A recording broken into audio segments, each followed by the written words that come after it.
Hello, bienvenue à toutes dans ce nouvel épisode. Je vous présente Rachel, Hello! que j'ai l'honneur d'interviewer aujourd'hui. Bon, Rachel et moi, on se connaît quand même pas mal. Elle est aussi ambassadrice du Bizel Club.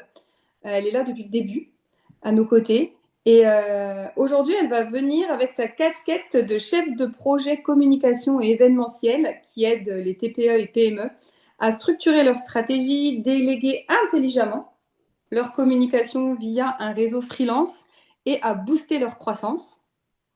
Je me suis pas trompée. Non, c'est ça. Très bien. J'ai fait une petite recherche, hein, je suis allée voir sur ton site, tout ça, quand même. Aujourd'hui, on va parler de comment passer de micro-entreprise à société, de comment faire évoluer son business, continuer à croître pour atteindre ses objectifs, sa vision, et puis tout ça sans se sacrifier. Ça reste quand même notre leitmotiv. Donc Rachel, elle va pouvoir voilà, nous présenter son parcours, comment elle est passée de micro à société, comment aujourd'hui elle a des expériences à l'international, comment elle fait évoluer sa société et comment elle continue à l'expanser. Mais avant ça, je te propose de te présenter. Qu'est-ce que tu as envie de dire aujourd'hui aux femmes qui nous écoutent? Comment aurais-tu envie de te présenter? Alors déjà, je suis très contente de la présentation que tu as faite de moi, puisque ça montre bien que mes canaux de communication sont bien travaillés et bien pensés, puisque ça reflète effectivement mon activité du quotidien. Si je dois le faire, si je dois faire une présentation effectivement un peu plus simplement, je dirais que je suis une entrepreneuse. Alors déjà, je travaille, enfin, je suis freelance depuis 4 ans. Je suis un petit peu arrivée sur le tas dans ce monde de l'entrepreneuriat, un peu par hasard. Et je fais ma petite expérience au fil du temps. Je me laisse vivre, saisir des opportunités qui se présentent à moi. Mais effectivement, moi, j'ai vraiment vocation, d'un point de vue entrepreneur en tout cas, de décomplexer la communication et de montrer aux entrepreneurs que, que la communication, c'est pas si compliqué si on veut rendre ça facile, c'est faisable, qu'il faut juste apprendre les clés pour le faire et que c'est à la portée de tous en fait. Ok, trop bien. Euh, J'aimerais qu'on revoie un petit peu justement ton parcours, ta vision.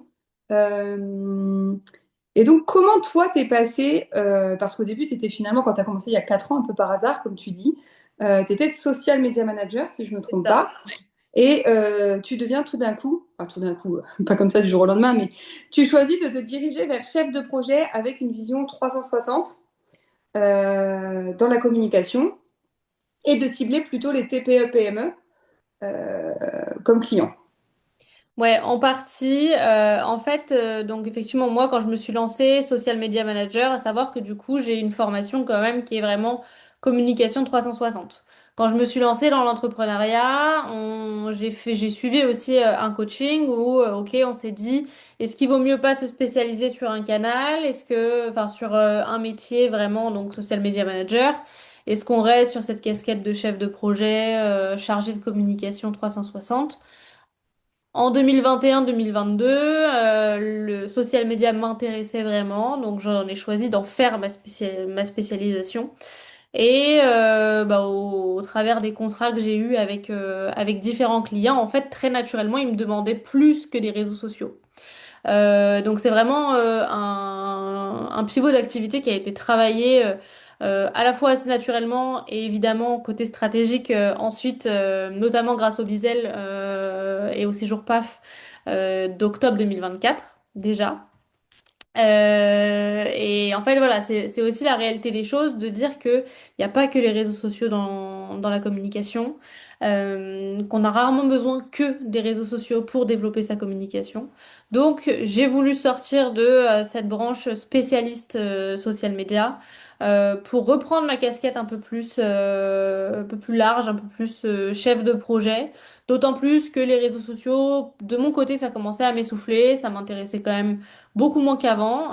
Donc j'ai profité de toutes ces petites choses pour créer cette nouvelle activité que je co-crée au final avec d'autres freelances puisque j'ai créé donc au fil du temps pareil mon réseau de freelance qui me permettent ça me permet en fait de mettre en relation des freelances pour potentiellement certaines missions opérationnelles quand mes clients en ont besoin, que soit moi je n'ai pas envie de faire ou que j'estime ne pas avoir les compétences nécessaires, notamment vis-à-vis par exemple du graphisme qui nécessite quand même des compétences particulières.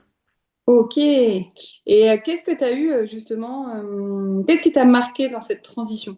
Est-ce que tu l'as bien vécu? Est-ce que ça a été challengeant? Comment tu t'as fait cette transition? Parce qu'on pourrait se dire, waouh, c'est presque deux métiers différents, elle a tout recommencé à zéro. Comment tu as mis les choses en place? Alors au début forcément ça fait peur parce qu'on se dit ouais je repars de zéro et en fait bah finalement non parce que j'ai continué à travailler avec mes clients juste au lieu que ce soit officieux entre guillemets bah c'est devenu officiel en fait donc j'ai vraiment porté ce titre de chef de projet communication et plus uniquement de social media manager puisque dans le fond je ne faisais déjà plus que ça. Donc ouais, il y a toujours un côté challengeant, un côté qui fait un petit peu peur. Et puis après, quand on s'entoure, qu'on discute aussi autour de nous, on prend confiance et on se rend compte que bah, pour le coup, c'est qu'une petite étape dans ma vie de freelance. Je pense que la plus... euh, pas forcément d'ailleurs, j'allais dire, je pense que la plus grosse, ça a été de changer de statut en 2025. Et au final, avec le recul, bah, dans la même idée, on a l'impression qu'on passe une étape de fou, mais en fait, c'est que des papiers qui changent. Dans le fond, notre quotidien reste, lui, plus ou moins le même. Et est-ce que tu as toujours eu envie, enfin, tu as toujours su que tu allais évoluer, ou toi, c'est vraiment un peu, on a cette sensation que c'est un peu comme ça se profile, et que tu te laisses un Ouais. peu mener par ce qui vient, ce qui est assez fou finalement. Ouais, c'est beaucoup ça. Je sais que j'ai pas vocation à devenir une agence de communication.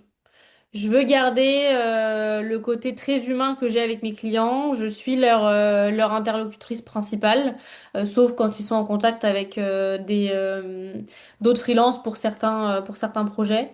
Mais je ne veux pas avoir cette dimension d'agence où mes clients ne se sentent que un petit client ou un petit numéro parmi d'autres. C'est pas du tout mon objectif. Je veux vraiment avoir cette dimension de relation entreprise et freelance experte dans son domaine.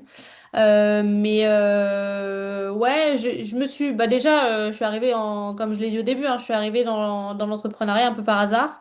Comment Donc on arrive dans l'entrepreneuriat par hasard? bah, on se dit, je vais tenter ma chance. Je vais tenter et je verrai bien ce que ça donne. Donc, on se donne les moyens forcément de pouvoir un minimum aussi réussir à la hauteur de ce qu'on veut. C'est pas je ne fais rien et j'attends que les résultats tombent. C'est pas du tout l'objectif. Sinon, les résultats risquent de ne pas être à la hauteur de ce qu'on veut. On tente en fait. Moi, je suis arrivée, j'étais à un stade où je finissais un CDD. Je me suis dit, bon, bah, écoute, j'ai mon statut d'entrepreneur de micro-entreprise qui est créé. Je vais créer mes offres, je vais tenter et je verrai bien où ça me mène sans forcément avoir des objectifs ou me dire, bon, bah, si je fais pas tant d'euros de chiffre d'affaires dans un an, je retourne dans le salariat. Pas du tout. C'est vraiment, je teste et on refait le point dans quelques mois pour voir où j'en suis.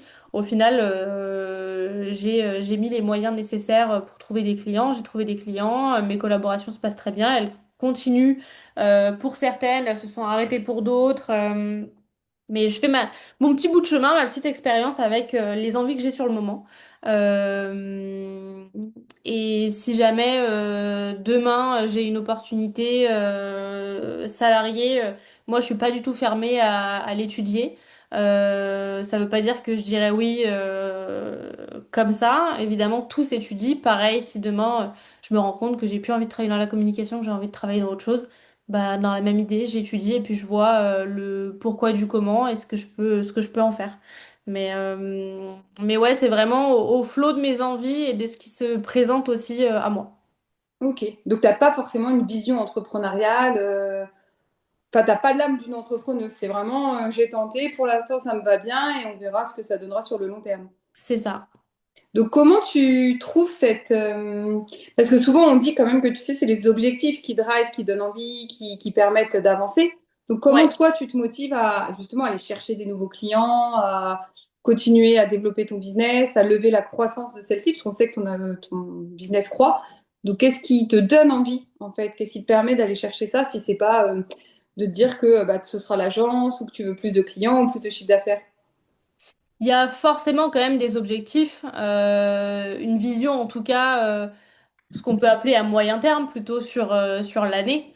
Maintenant, si demain tu me demandes en 2027 où je serai, je te dirais, bah écoute, dans la logique des choses, je continuerai mon activité telle qu'elle est, avec les objectifs que j'ai, comme par exemple vouloir développer le consulting. Mais je sais que c'est pas arrêté en soi parce que demain, je peux recevoir une demande d'un client qui veut que je l'accompagne sur un gros événement. Alors je te dis, enfin c'est vraiment, j'ai pas d'exemple type en tête, mais ouais, un client qui me dit qu'il veut que je l'accompagne sur un très très gros événement à l'international par exemple et que ça va me prendre tout mon temps. Bah écoute, pourquoi pas, c'est une opportunité, il faut l'étudier, il faut voir si vraiment dans le fond, au moment où je reçois la proposition, j'ai envie. Mais ouais, je veux pas me fermer en fait à me dire, ok, j'avais tel objectif en 2027, j'ai cette proposition-là, bah, je vais la refuser parce qu'il faut absolument que je respecte mes objectifs. C'est vraiment plus dans cette vision-là de dire, bah, j'ai quand même une envie de développer le consulting, de développer vraiment la mise en relation de freelance et d'entreprise, etc. Mais je suis pas arrêtée sur ça, sur les années à venir. Ok. Et du coup, qu'est-ce qui te motive à côté enfin, du coup, toi, tu fais plus de prospection ou tu fais toujours de la prospection? Très peu. Enfin, en Ok. fait, non. Ouais, bah, déjà, j'en ai jamais vraiment fait. J'ai quand même la chance d'avoir un business qui tourne beaucoup au bouche à oreille. Ok. Surtout sur la partie gestion de projet. Et grâce aussi aux différents, bah, même par rapport au Bizel ou des choses comme ça. Donc, la prospection, j'en ai fait un petit peu, mais ça n'a jamais été vraiment mon gros kiff. Donc non, non, j'en fais pas, en tout cas pas pour le moment. Et en fait, ouais, les clients viennent par le bouche à oreille. Après, il y a tout ce qui est communication aussi sur la partie consulting, qui, elle, pour le coup, vient moins du bouche à oreille, mais sur la partie gestion de projet, c'est beaucoup plus. Et donc, elle vient où sur la partie consulting, elle vient de quoi? De la communication que toi, tu as créée en local et en digital? Ouais, c'est ça. Donc, tu as misé sur une stratégie de référencement pour que les clients te trouvent. Ouais. Sur le site internet, sur ma communication sur LinkedIn en 2025, qui va être plus poussée sur Instagram en 2026. Donc vraiment sur cet aspect-là. Et je sais que très naturellement aussi, ça viendra avec le bouche à oreille une fois que j'aurai développé cette offre et que j'aurai déjà eu des clients qui auront testé le consulting, qui seront convaincus et qui pourront en parler autour d'eux. Et donc, parce que c'est quelque chose qu'on entend beaucoup parler, LinkedIn. LinkedIn, ça fonctionne? Ça te ramène, grâce à ta communication sur LinkedIn, tu as des clients qui te contactent? Si elle est bien faite, il n'y a pas de raison que ça fonctionne pas. Donc, c'est quoi la stratégie pour que ça fonctionne sur LinkedIn?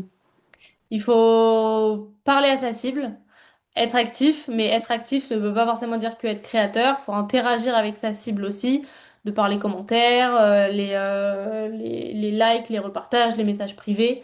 Se connecter aussi à sa cible, parce que du coup, vous pouvez bah, se connecter, enfin demander en relation des prospects, des partenaires, des anciens clients sur LinkedIn. Donc c'est tout le réseau qui est important aussi sur tout ça. Mais il n'y a Et pas ça, de... c'est toi qui fais toute ta com sur Non, LinkedIn. non, c'est plus moi, ça a été moi un temps et j'ai passé le flambeau parce que je préférais concentrer mon énergie sur mes clients et sur tous mes projets clients. Donc j'ai commencé en 2025 à travailler avec à la fois une rédactrice web et à la fois une ghostwriter du coup donc rédactrice web pour mes articles de blog Ok, et ghostwriter pour la création de mes contenus LinkedIn. ok. Et ça a apporté ses fruits. C'est un investissement qui aujourd'hui est rentable. Ouais, ouais, ouais, ouais, totalement. À la fois rentable financièrement et aussi rentable en termes de charge mentale et d'énergie que j'aurais pu mettre dans ma communication.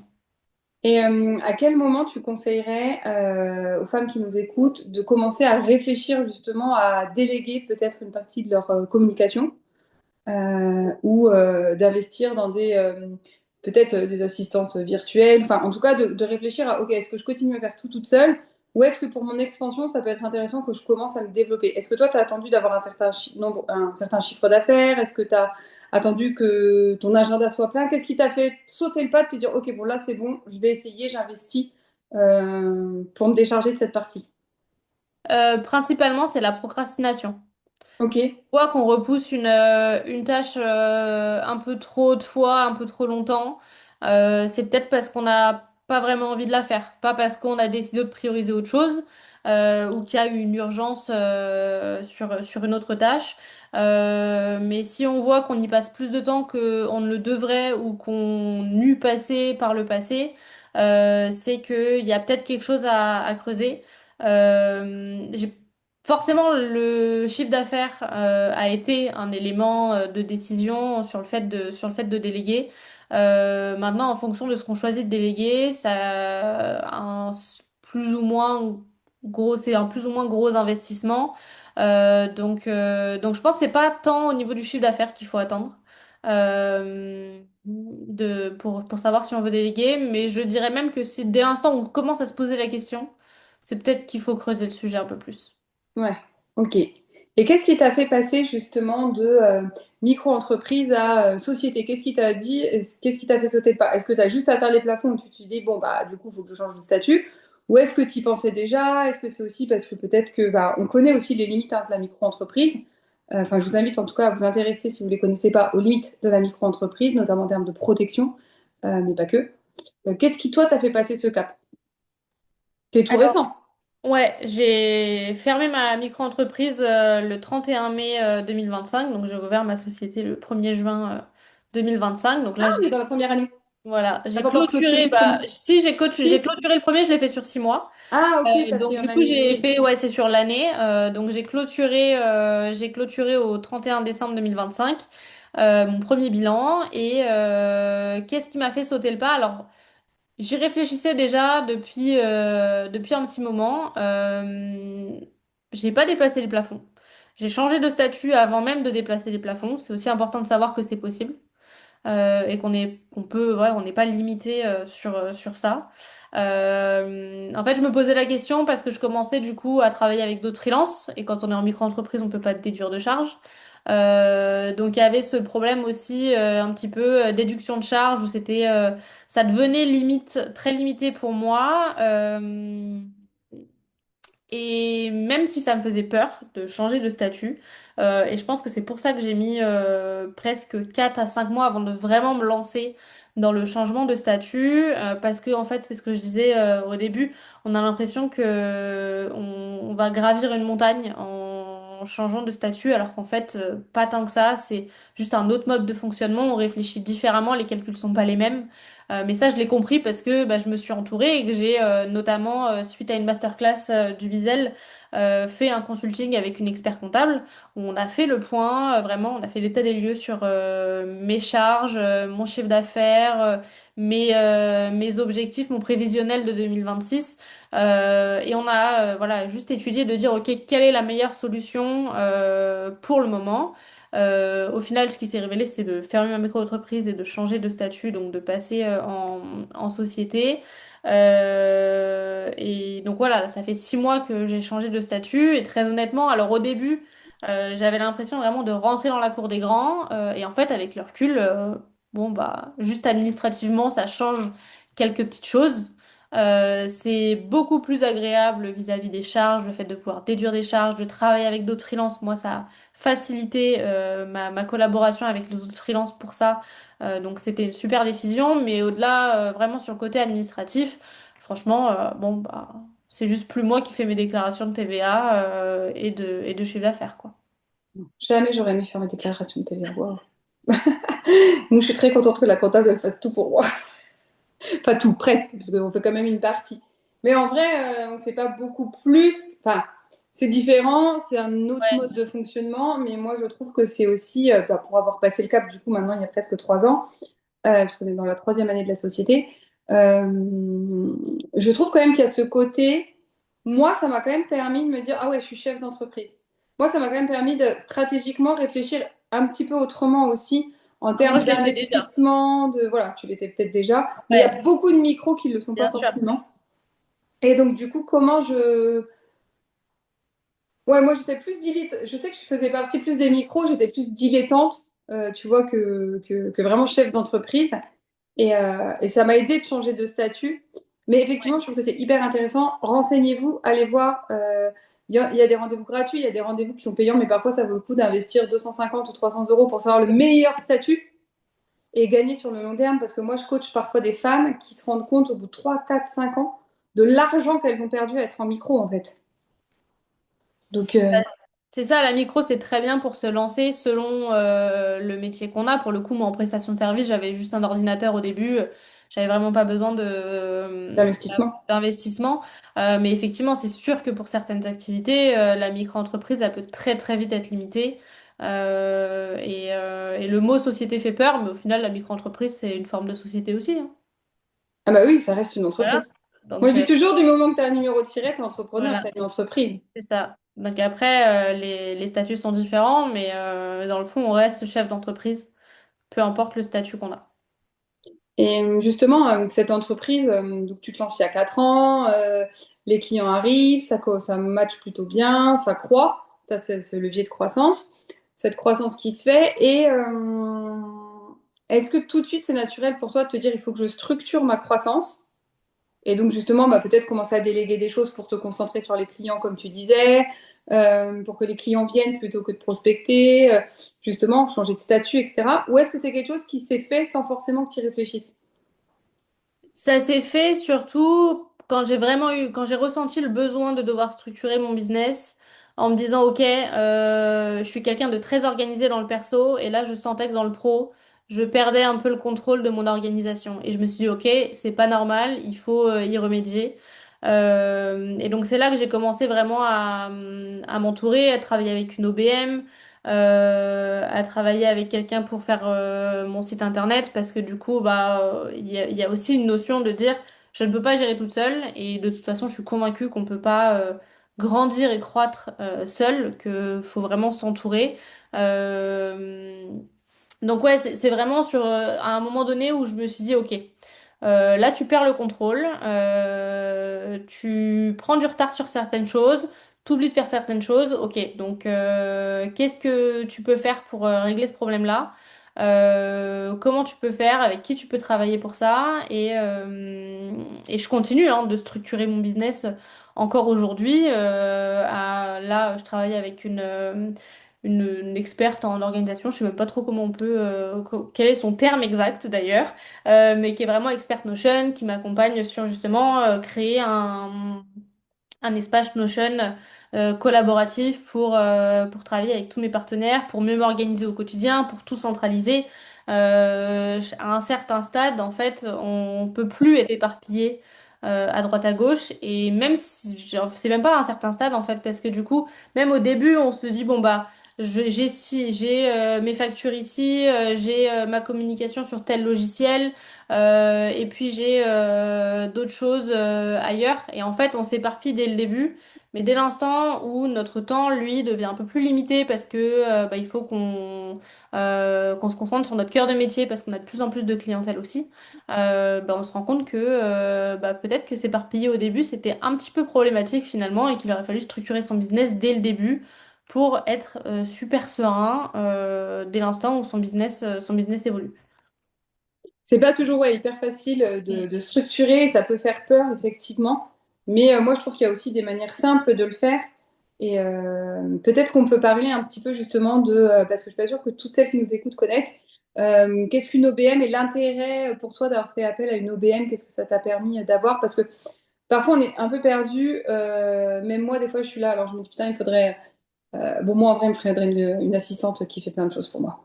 Moi, je suis une assistante. Moi, je Non, suis une mais assistante et après, je veux déléguer encore à mes. En vrai, moi, par mon profil, de toute façon, neuroatypique, je ne suis pas organisée et structurée. Donc, moi, il me faudrait une assistante qui soit structurée, organisée, qui me comprenne. Mais non, après, mais je ouais. vois ce que tu veux dire parce que même moi, parfois, je me dis, ok, bon, bah, pour ça, il faut que je fasse appel à qui? Mais ouais. Et en fait, je me dirais, ben, je peux pas avoir quelqu'un qui est capable de faire, de tout faire, en fait, finalement. Donc non, mais je vois exactement ce que tu veux dire. Et donc, pour expliquer, une OBM, c'est ce qu'on appelle Online Business Manager. C'est une Quel bel personne, accent. voilà, c'est une personne qui va venir nous aider à structurer notre business, vraiment, mais adapté à ce qu'on veut. Donc, organiser, peut-être elle peut retravailler les offres, elle peut vous aider à vous organiser, à créer un espace. Notion, donc un outil collaboratif pour centraliser vos différents projets. Vraiment, c'est un petit peu le bras droit des entrepreneurs. Il y en a qui font que de la stratégie, il y en a qui font aussi de l'opérationnel. C'est vraiment hyper large. Et ouais, c'est assez compliqué de savoir en fait à qui on doit faire appel Ouais, parce que parce que toi qui as déjà fait appel aux deux, quelle différence tu fais par exemple entre un mentor, un coach business, mentor business ou une OBM, si elle est spécialisée en stratégie par exemple? plus sur la structuration d'une offre, en soi, une coach est capable de le faire en fonction de l'offre qu'il y a. C'est pareil. En fait, tout dépend de quelles sont les limites de l'offre d'un coaching. Après, à l'OBM, à la fois le côté stratégie et opérationnel. Le côté opérationnel, en fait, il y a deux niveaux. Elle va mettre effectivement en place les outils collaboratifs, vous aider à détailler, par exemple, le détail de l'offre, le discours de l'offre, etc. Ce que potentiellement une coach ne peut ne pas faire parce elle va vouloir vous laisser le faire. Et après, sur le côté très très opérationnel, parfois il y a des OBM qui mixent un petit peu leur activité avec le métier d'assistante virtuelle, où là on est vraiment sur de la gestion de factures, l'envoi d'emails, des choses comme ça. Moi, je sais que quand j'ai travaillé avec mon OBM, elle m'avait aussi préparé des emails types pour justement contacter des nouveaux freelances avec qui je voulais travailler, etc. Donc c'est vraiment, c'est très large et en même temps, bah, ça reste un métier qui est non réglementé. Donc en fait, ça dépend vraiment de l'OBM, ce qu'elle veut mettre dans ses offres ou pas. Ok. Mais c'est intéressant quand on est solo aussi, je pense, à la différence peut-être de moi avec Alice qui suis associée, où je suis pas sûre qu'il y ait la place d'une OBM en tout cas, ou à voir comment, quel rôle, parce qu'ils ont quand même ce côté normalement, entre guillemets, enfin, en tout cas les OBM anglo-saxonnes de là où ça vient, à la base, d'avoir ce côté vraiment bras droit de l'ombre, avec un regard très différenciant et très structurant du business qui peut être hyper intéressant. Parce que parfois, je pense qu'en plus, quand on est dans son business, moi c'est ce que je vois quand je coach et je mentor, hein. Et c'est pour ça que nous aussi, on se fait accompagner. C'est que quand c'est ton business, des fois, tu as un peu la tête dans le guidon.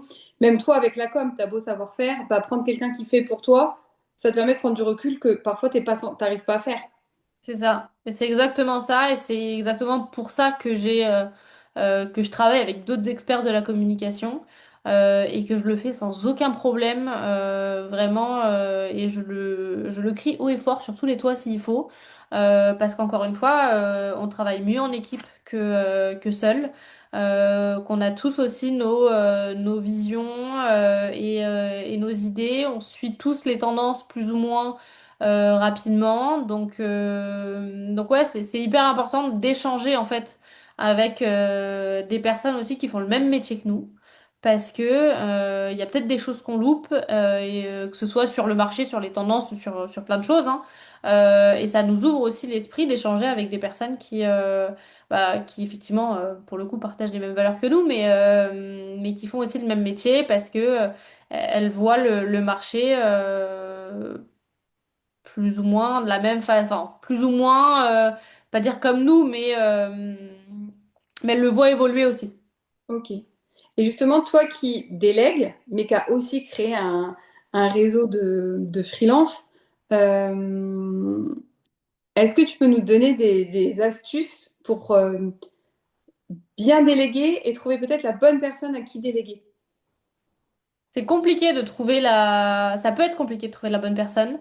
Moi, je sais que c'était une de mes craintes quand j'ai commencé à déléguer. C'est pour ça que j'ai tout naturellement commencé à déléguer à des personnes que je côtoyais au sein du Bizel notamment.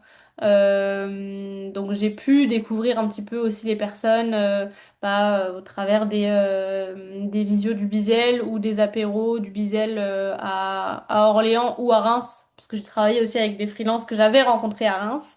Euh, donc il y a une grosse partie d'humain qui est importante. Moi, en tout cas, j'y accorde beaucoup d'importance, mais je pense que c'est le cas d'énormément d'entrepreneurs parce que bah, forcément, quand on vient aussi un petit peu confier son business, c'est important d'avoir quelqu'un en face de soi qui partage ses valeurs, qui comprend les ambitions qu'on peut avoir et qui va mettre son énergie dans la mission qu'on va lui donner bah, à la hauteur de ce que vous en face vous mettez déjà au quotidien. C'est aussi pour ça que j'ai monté mon réseau de freelance, c'est justement pour permettre aussi aux personnes de dire, OK, tu ne sais pas à qui faire appel, appelle-moi et je te conseille avec des personnes avec lesquelles j'ai déjà travaillé et donc que je te recommande, où je sais que leur travail va être qualitatif. Parce que je sais que c'est des personnes en tout cas avec qui moi je m'entends bien autant professionnellement que pour certains personnellement. Donc il y a cette notion de j'ai testé et je te partage les résultats de tout ça. Ok, donc on peut très bien, voilà, on te contacte. On peut avoir aussi, je sais, te contacter, avoir un petit peu un audit, une vision de Ouais, notre com. Et tu peux aussi peut-être justement dire, attends, oui, déléguer, mais à qui tu délègues en premier aussi. C'est peut-être ça qui est c'est important. Parce ça. que déléguer, d'accord, mais est-ce que je délègue Insta, est-ce que je délègue LinkedIn, est-ce que je délègue mon site internet finalement? Peut-être se poser d'abord et savoir quel est le bon média, le bon support de communication à utiliser par rapport au levier de croissance que je veux avoir pour mon business. C'est ça parce que moi j'ai vraiment cette envie en ayant pris ma casquette de consultant de communication 360 dans les consultings d'avoir vraiment cet avis neutre et transparent de en fait derrière je n'ai rien à te vendre moi directement. Je vais te proposer des solutions. À toi de dire oui ou non tu veux suivre ou pas la stratégie les axes d'amélioration que je te recommande. Si tu veux le faire toute seule, tu le fais toute seule. Si tu veux déléguer, ok, je te donne. Et à chaque fois, je donne deux ou trois contacts parce que moi, je peux bien m'entendre avec quelqu'un, mais la personne en face peut avoir un autre avis. Hmm. Donc, c'est vraiment important d'échanger après en direct avec la personne pour savoir si, ok, nous, ça nous va aussi. Le premier échange pour moi est hyper important aussi. Et je rebondis du coup sur ce que tu disais aussi par rapport à comment trouver le bon freelance. Si jamais vous ne faites pas appel à moi, même si j'ai un beau réseau de freelance qui se développe de plus en plus, toujours autour de la communication. Faut surtout voilà, sonder un petit peu le Instagram, le site internet, voir si l'univers nous plaît. C'est pas mal de recherches. Demandez aussi autour de vous des recommandations. Le bouche à oreille, c'est très puissant. Forcément, on ne le contrôle pas forcément. Mais c'est très puissant et on se dirige toujours vers de la recommandation, surtout de la recommandation de quelqu'un qu'on connaît et en qui on a confiance. Parce que du coup, on se dit, OK, si elle me recommande cette personne-là, c'est que, il y a une bonne raison et je vais aller creuser sur ce sujet-là. On peut peut-être aussi envisager de demander, suivant ce qu'on délègue à qui, hein, mais pour qui la personne a travaillé, si c'est pas Mm. secret défense, pour aller Ouais. voir si ça nous plaît, ce qui a été fait aussi pour ces personnes-là. Ouais, demander les références, en général, la plupart du temps, bon, il y a les témoignages clients aussi, mais selon les métiers, notamment, je pense aux graphistes, ils ont tous des portfolios. Donc, les univers des graphistes sont très différents aussi. Donc, c'est aussi de voir ce qui nous plaît, ce qui nous plaît le plus. Donc c'est un peu... bon, on a parlé de plein de choses, on a un peu dévié de certaines choses, oui et non en fait. Qu'est-ce que tu conseillerais justement à quelqu'un qui voudrait expandre son business? Expandre ou expanser d'ailleurs? Je sais pas trop ce qu'on dit. Expansé, je pense. Ouais. Je sais pas pourquoi j'ai expand qui m'est venu. Bref, qui veut expanser son business, mais qui a peut-être peur, qui doute ou qui se dit ah mais est-ce que je suis légitime à faire ça finalement? Je pense qu'il faut en discuter autour de soi. On en revient toujours au même, hein, s'entourer. Parce que bah, avec nos peurs, bah, de toute façon, c'est un cercle vicieux, hein. Si on a des peurs, qu'on se pose mille et une questions, qu'on se sent pas légitime, bah, on va rester dans l'état où on est là et on va se dire, bon, bah non, je suis pas prête, je vais pas le faire maintenant. alors que en discuter, alors que ce soit avec vos proches dans un premier temps, même si c'est pas toujours le plus pertinent parce qu'ils sont pas dans l'entrepreneuriat, en tout cas pour certains, ou s'entourer et en discuter avec des amis entrepreneurs, des coachs, vraiment à qui vous en ressentez le besoin, mais d'avoir une question de point de vue, un retour d'expérience aussi potentiellement pour des personnes justement qui ont commencé en micro, qui ont changé de statut, qui ont fait grandir leurs entreprises comme ça.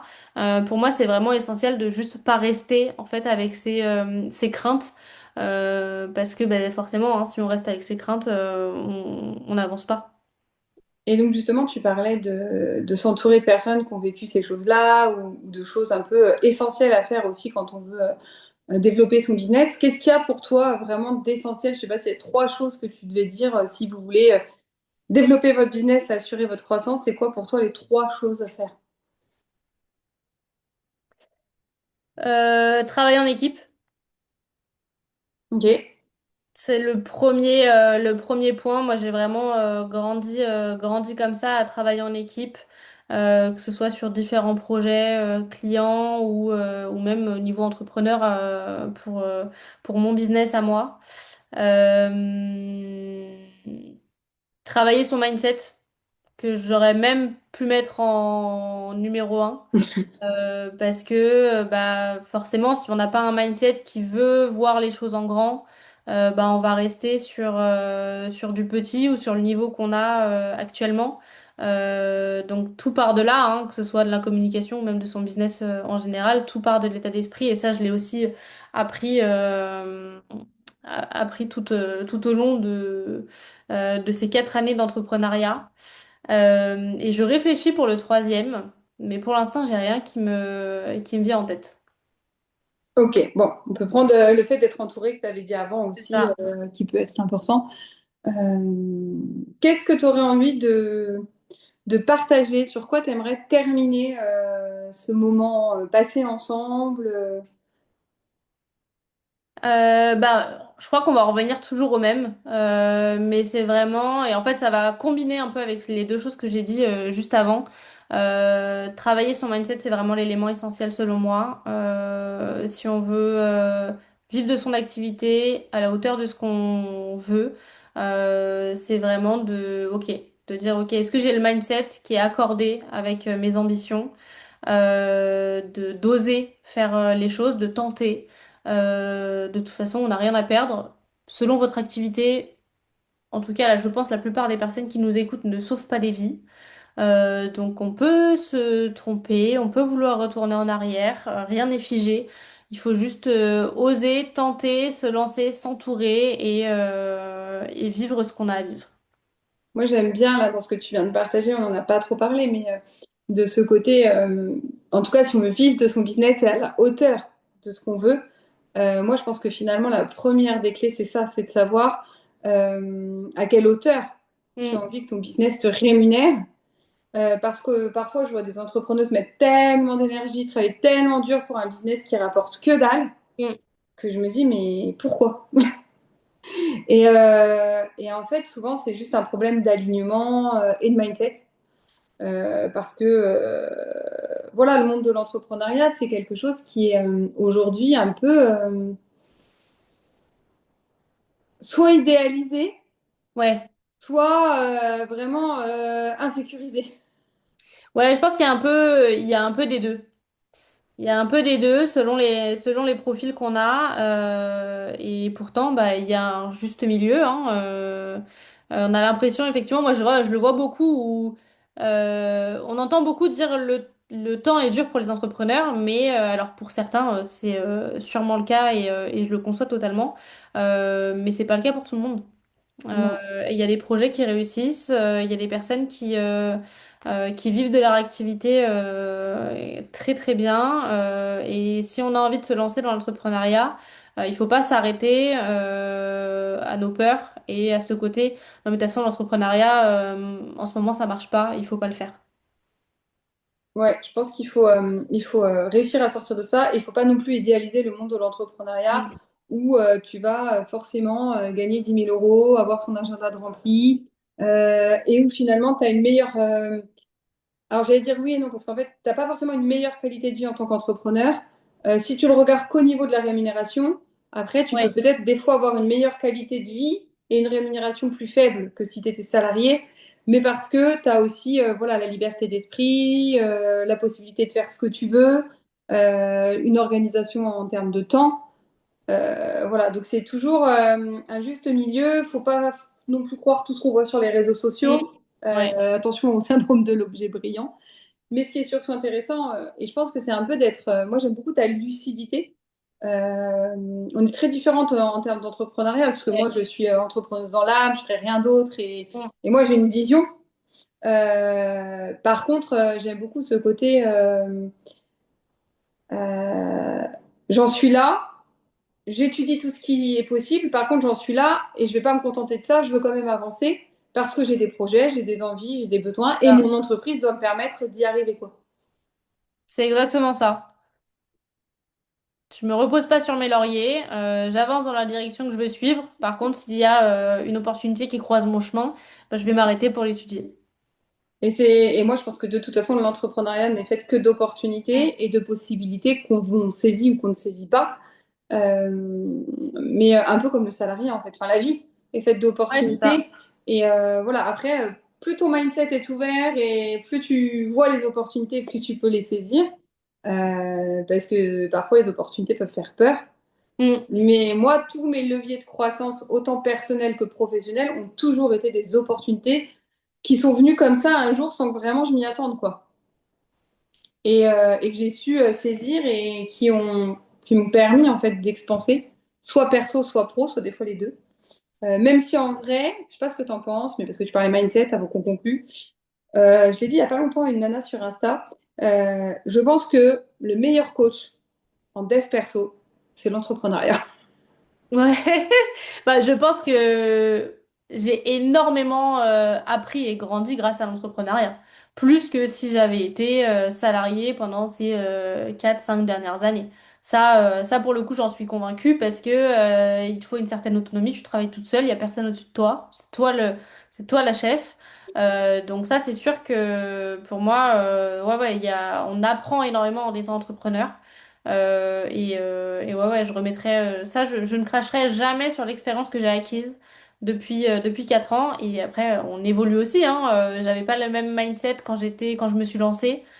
Loin de là, mais j'ai appris avec le temps, j'ai appris de par les personnes que j'ai côtoyées et que je côtoie encore dans ma vie d'entrepreneur. Et les choses se font aussi au fil du temps. Il faut juste, bah, encore une fois, hein, prendre ce qu'on a à prendre et accepter de devoir et d'avoir besoin d'évoluer dans son mindset parce que tout part de là. Et voilà. C'est notamment pour ça aussi que nous, on a voilà, créé le club du Bizel. Et moi, c'est aussi pour ça qu'on a créé le club, c'est parce que je rejoins quelque chose que tu as dit tout à l'heure, qui reste essentiel pour moi, c'est de pouvoir s'entourer de personnes Mm. qui peuvent nous comprendre. Et je trouve ça très difficile d'être compris par des personnes qui ne sont pas entrepreneurs, parce que c'est quand même un monde à part. C'est une manière de penser à part, c'est une manière de voir les choses, de réfléchir, de travailler hein, à part. Après, ça dépend où tu en es dans l'entrepreneuriat. Mais effectivement, de pouvoir parler avec des gens qui vivent l'entrepreneuriat, je trouve que c'est fort, c'est puissant. Et en termes de... C'est très riche aussi en termes de croissance. Je pense que j'ai aussi énormément grandi, moi, dans l'entrepreneuriat. Je ne sais pas si c'est le cas pour toi. Je pense que si, mais tu m'en diras de par les entrepreneurs que je côtoie au quotidien, les entrepreneuses notamment du club, mais aussi par ceux que j'ai choisi de m'entourer pour aussi m'élever et parce que je m'entoure aussi de personnes qui ont des parcours qui m'intéressent, des endroits où j'ai envie d'aller, ne pas hésiter aussi à aller voir et à parler avec des personnes qui peuvent vous inspirer pour voir comment ils ont fait. Je trouve ça hyper intéressant. Oui, je suis totalement d'accord avec toi, hein. Je pense qu'il y a aussi cette notion et c'est pour ça que je l'ai autant répété hein, dans ce podcast, c'est les personnes qui t'entourent dans l'entrepreneuriat, en fait, elles t'élèvent aussi de par leur expérience. Donc oui, non, c'est sûr que ce soit le Business Club ou d'autres entrepreneurs que je côtoie à côté de tout ça. 100% d'accord sur le fait que ça joue sur tout ça. Si tu avais un seul mot, un seul, pour clôturer. Oser. Ah, on aime bien, on aime bien. Aussi. Vous retrouverez toutes les informations sur Rachel dans la description, suivant où vous êtes, sur YouTube, les podcasts, etc. N'hésitez pas à la contacter, n'hésitez pas à nous partager en MP ou à nous identifier sur des posts si vous écoutez le podcast et qu'il y a quelque chose qui vous fait un déclic. On adore avoir les retours. Si vous êtes du côté d'Orléans et que vous voulez être invité à un événement du Bizel Club, n'hésitez pas non plus à contacter Rachel. Si vous avez envie de découvrir le club en ligne, c'est avec grand plaisir. Vous avez toutes les infos en barre de description aussi. On vous dit à très vite. Je vous souhaite de kiffer, kiffer, kiffer, kiffer, oser et essayez, vous verrez bien. Au pire, ça peut marcher. Salut! Ciao!